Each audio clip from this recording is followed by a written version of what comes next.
semua. Sebelumnya kami izin memperkenalkan diri terlebih dahulu. Kami dari kelompok 9 tim BIS Project Kelas Analisis Multivariat 1B dengan anggota yang pertama ada Amelia Megagita, kemudian Yaya Estari, dan saya sendiri Ardi Dharma Putra, dan Ardani Ketut Suryastini. Next. Baik, yang selanjutnya, judul yang kami dapatkan sesuai dengan topik yang ditentukan yaitu penerapan analisis diskriminan pada kesiapsiagaan masyarakat terhadap bencana banjir di wilayah Malang. Baik, mungkin langsung saja ke pembahasan selanjutnya. Pada rekan saya, waktu dan layar dipersilakan. Jadi banjir merupakan peristiwa di mana suatu daerah tergenang oleh air dalam jumlah yang besar. Dan berikut merupakan beberapa peristiwa banjir yang terjadi di Malang baru-baru ini. Sehingga diperlukan kesiapsiagaan dalam menghadapi banjir.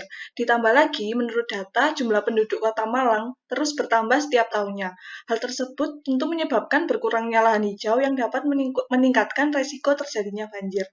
Oleh karena itu, berdasarkan latar belakang tersebut, muncul ide penelitian untuk menganalisis tingkat kesiapsiagaan masyarakat dalam menghadapi banjir dengan menggunakan analisis diskriminan. Next. Tujuan dari penelitian ini yang pertama, membuat model persamaan analisis diskriminan pada kesiapsiagaan masyarakat di wilayah Malang dalam menghadapi bencana banjir. Selanjutnya, mengetahui faktor-faktor apa saja yang mempengaruhi perbedaan kesiapsiagaan masyarakat di wilayah Malang dalam menghadapi banjir. Baik, selanjutnya yaitu bagian dari metode penelitian yang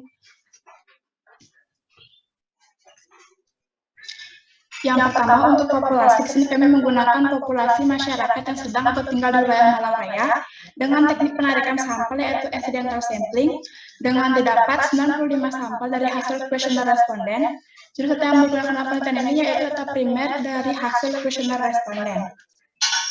Setelah itu untuk bagian variabel, di sini kami menggunakan 4 variabel dengan variabel yang tandanya yaitu kategorik, yaitu kesiapsiagaan masyarakat terhadap bencana banjir dengan kategori siap dan tidak siap, dengan variabel independen numerik, yaitu yang pertama untuk X1 pengetahuan masyarakat terhadap bencana banjir, dengan X2 sikap masyarakat terhadap bencana banjir, dan X3 fasilitas di lingkungan sekitar masyarakat.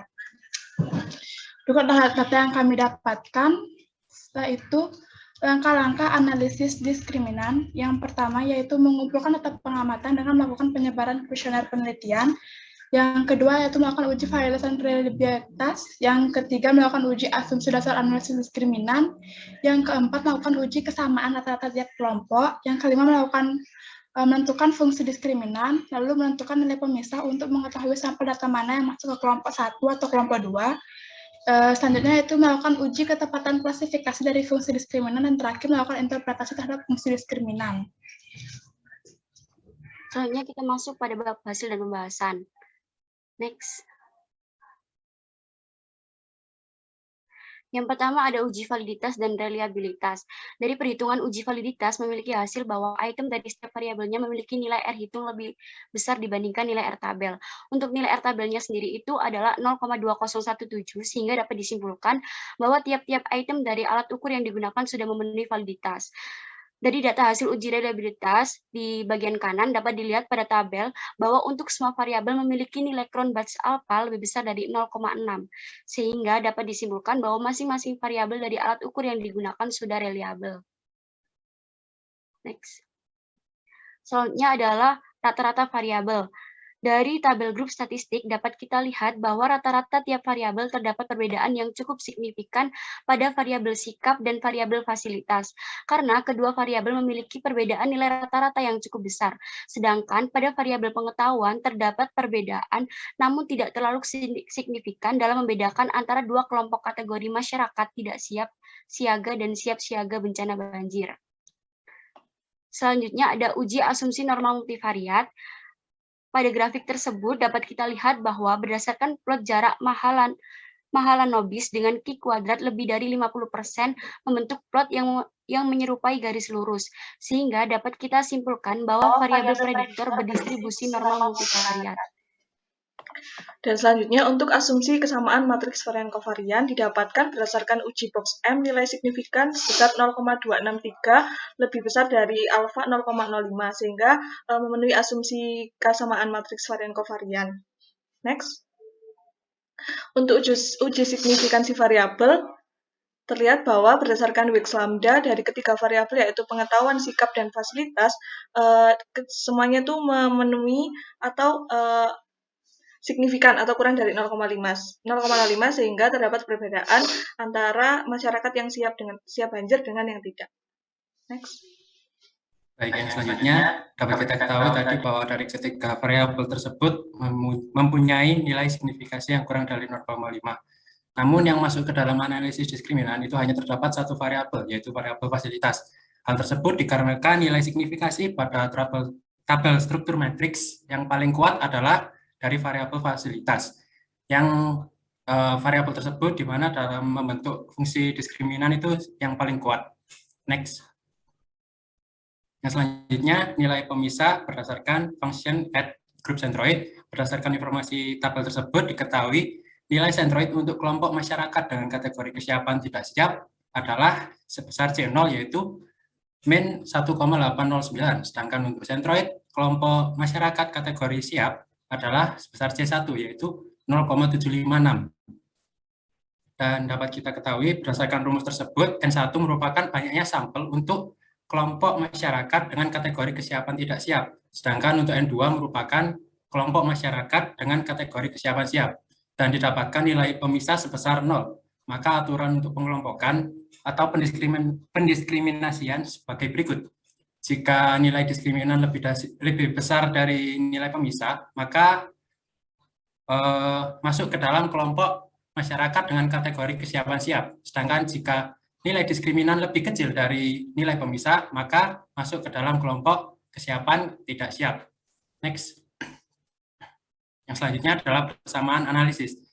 Dari tabel tersebut dapat kita ketahui bahwa diperoleh persamaan nilai diskriminan sebagai berikut, yaitu besarnya nilai diskriminan sama dengan nilai konstanta sebesar min 5,9 dijumlah dengan besarnya koefisien fungsi diskriminan dari variabel fasilitas sebesar 1,603 yang dikalikan dengan besarnya nilai rata-rata akhir dari variabel fasilitas atau X3.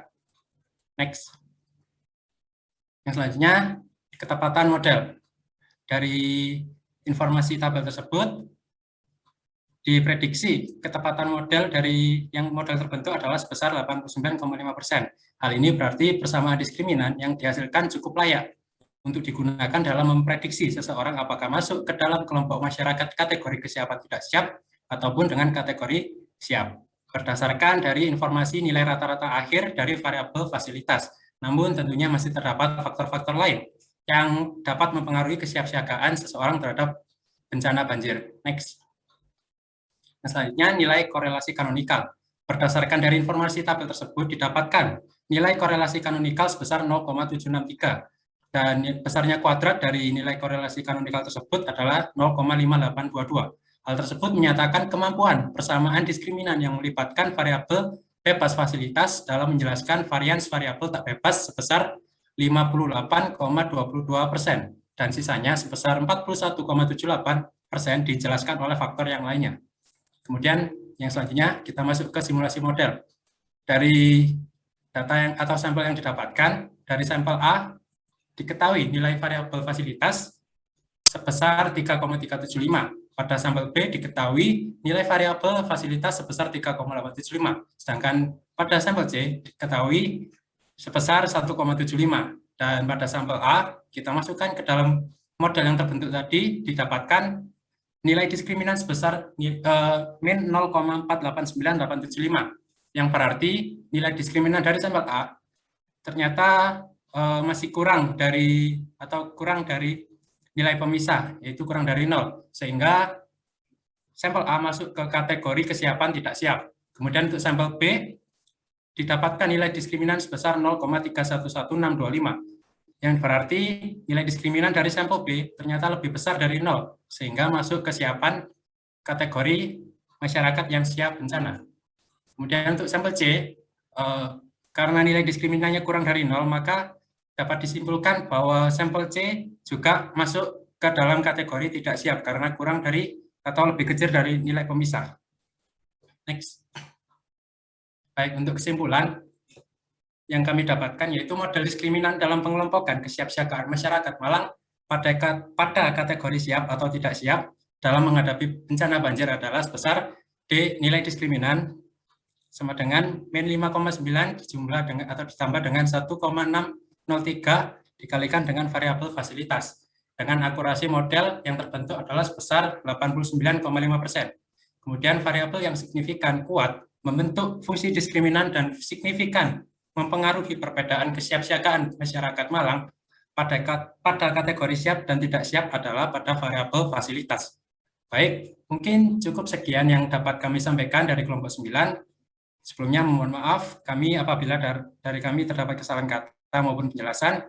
Kami ucapkan terima kasih. Saya kembalikan ke Kak Tika. Terima kasih, Kak. Baik, terima kasih. Kita masuk ke besok kita.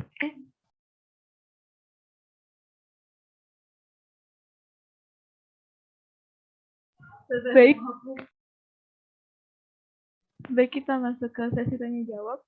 Mungkin dari teman-teman atau kakak-kakak ada yang mau ditanyakan?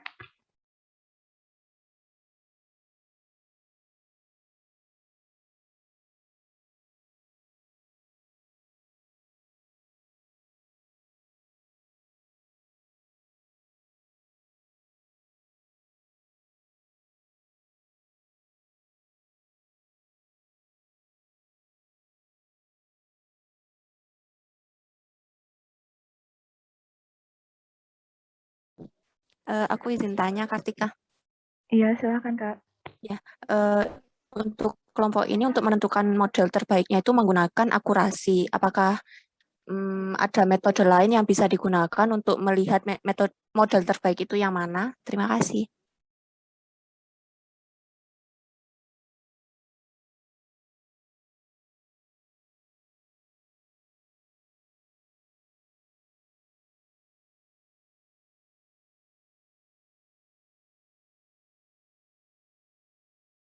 Kalau dilihat dari nilai eigenvalue, gimana caranya?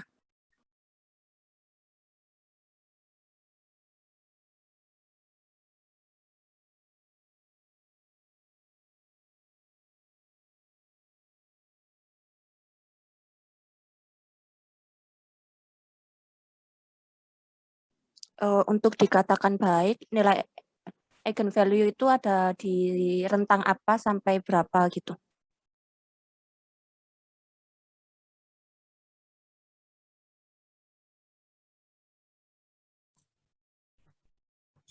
Izin menjawab, Kak. Menurut sepengetahuan kelompok kami, semakin mendekati 100% itu maka model yang terbentuk semakin baik, Kak. Kalau 100% berarti model itu 100% bisa mengklasifikasikan objeknya, apa begitu?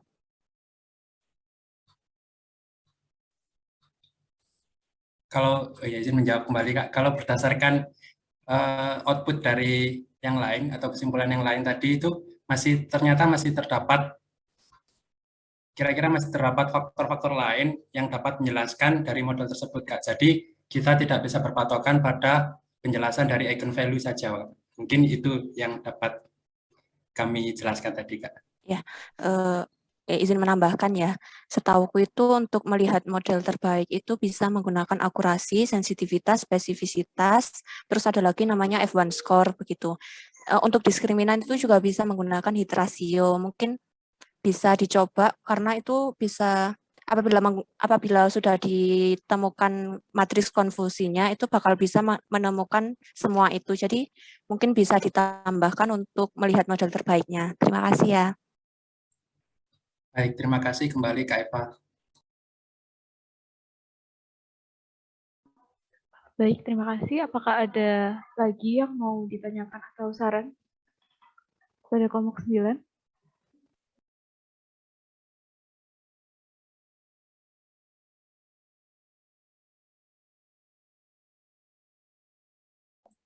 Aku izin bertanya. Iya, silakan Kak. Tadi kan aku melihat grafik normal multivariatnya itu terdapat satu titik yang sangat jauh dari titik lain. Apakah itu termasuk outlier? Kalau outlier kan berarti tidak normal multivariat. Mengapa kalian itu tidak menggunakan uji lain selain melihat dari grafik itu? Terima kasih.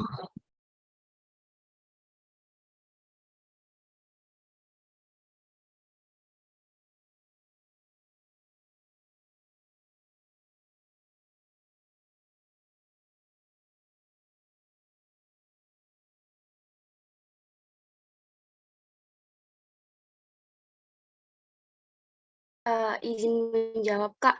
Dari kita tuh melihat grafiknya itu buat sebarannya itu rata itu mengikuti garis lurus, dan kira-kira 50% itu mengikuti garis lurus. Jadi dari situ kita menyimpulkan bahwa data tersebut itu normal multivariat, Kak. Begitu, Kak. Tapi setahu kalau ada outlier itu berarti tidak normal.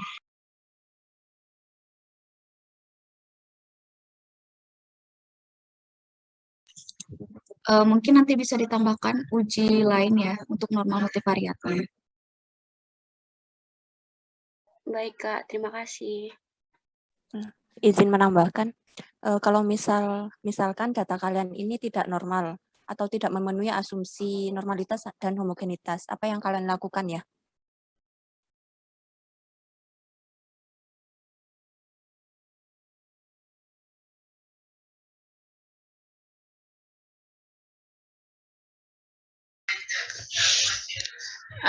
Baik Kak, untuk izin menjawab, mungkin kalau mungkin ketika tidak memenuhi asumsi normalitas, kami akan menggunakan transformasi pada data kami. Kalau tidak memenuhi asumsi homogenitas?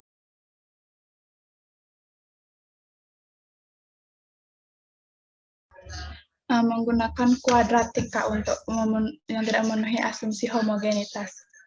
Kuadratik ini apa ini?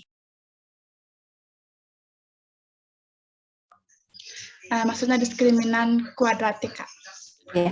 Lalu untuk uji asumsi normal multivariatnya itu apa yang kalian uji?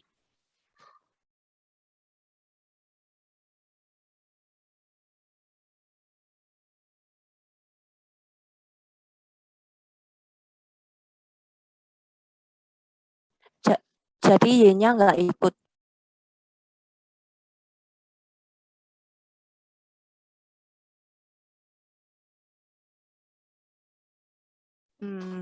Yakin kan?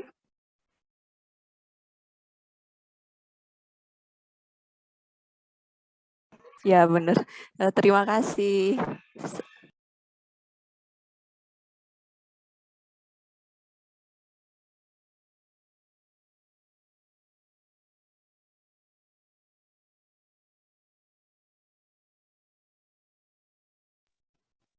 Baik, apakah ada lagi yang mau?